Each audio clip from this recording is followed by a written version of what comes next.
मिले। मनीषा जो मेरी भांजी थी डाणी लक्ष्मण से, वो किड्स प्ले स्कूल है सिंगानी के अंदर, वहाँ पार्ट टाइम जॉब करती थी।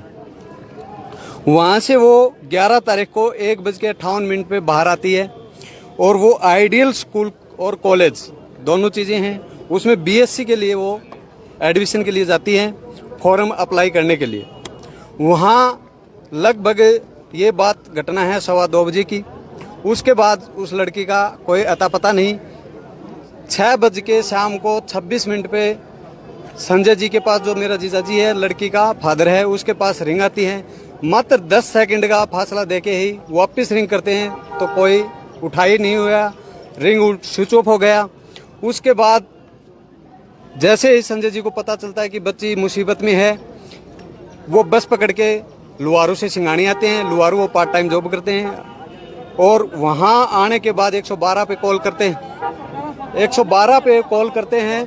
कॉल करने के बाद 112 आती है, वहाँ आइडियल स्कूल में जाते हैं। वहाँ जाने के बाद जब उनको बोला जाता है कि भैया आप सीसीटीवी दिखाओ, फुटेज दिखाओ, यहाँ लड़की आई है क्या, उन्होंने मना कर दिया, कोई लड़की आई नहीं है यहाँ और यहाँ स्टाफ भी नहीं है। दूसरी बात, उन्होंने सीसीटीवी कैमरे के दिखाने के लिए भी बिल्कुल साफ साफ मना कर दिया। और जो 112 में जो मुलाजिम थे, उन्होंने उनसे, कॉलेज वालों से हाथ मिला के और बात करके वापस आ गए। संजय जी को वापस सिंगानी गांव में छोड़ दिया जाता है और 112 से जो मुलाजिम थे वो कहते हैं कि आप थाने जाओ लुहारू, वहाँ FIR कराओ। संजय जी वहाँ से आते हैं, FIR के लिए जाते हैं, FIR नहीं होती। ये घटना 11 तारीख की है, जबकि FIR रात को 12 तारीख को 7:30 बजे शाम को FIR होती है हमारी। जब थाने जाते हैं तो वहाँ भी ऐसा ही व्यवहार होता है कि मैं शब्दों में शायद ही बयां कर सकूँ। उन्होंने कहा कि आपकी लड़की कहीं पिकनिक मनाने गई होगी, किसी के साथ गई होगी, जबकि हमारी जो भांजी है वो पूरे गांव में और सब में ऐसी शरीफ लड़की थी, कोई ऐसा नहीं था। उसके बावजूद हमने वहाँ फ़ोन वगैरह करा के वो FIR लास्ट में लॉन्च करवाई। उसके बाद ASI शकुंतला जो कि आइडियल स्कूल में आती है, उसको भी वो स्कूल वाले मना कर देते हैं कि हम नहीं दिखाएंगे, आप जा सकते हो। 13 तारीख को प्रिंसिपल साहब आएंगे 11 बजे, उस टाइम हम आपको फुटेज दिखा देंगे। उसके बाद जितने भी फुटेज थे वहाँ कैमरे थे, उनसे सबसे छेड़छाड़ खाने की गई है। 12 तारीख की ये घटना घटने के बाद 13 को सुबह शकुंतला मैडम का ही फोन आता है कि सिंगानी में एक डेड बॉडी मिली है।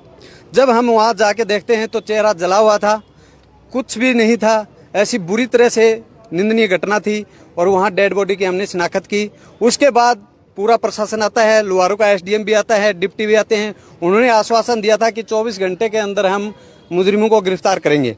तो अभी तक कोई भी गिरफ्तारी नहीं हुई है, नहीं कोई, सिर्फ आश्वासन दिया जा रहा है। और पुलिस क्या कर रही है क्या नहीं, अभी तक हमें कुछ नहीं बताया गया।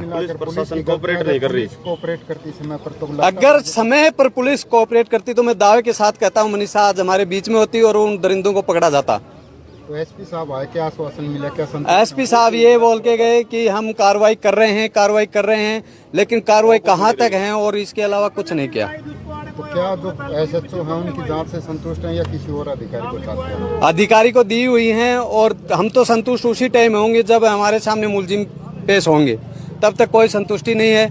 और हमारी मांग यही है, 112 का जो भी जाब्ता उस टाइम था उसको सस्पेंड किया जाए, लुहारू थाने को सस्पेंड किया जाए और जो भी मुलजिम है उनको जल्द से जल्द गिरफ्तार किया जाए। तब हम अंतिम संस्कार करेंगे हमारी बच्ची का, तब तक नहीं करेंगे। धन्यवाद।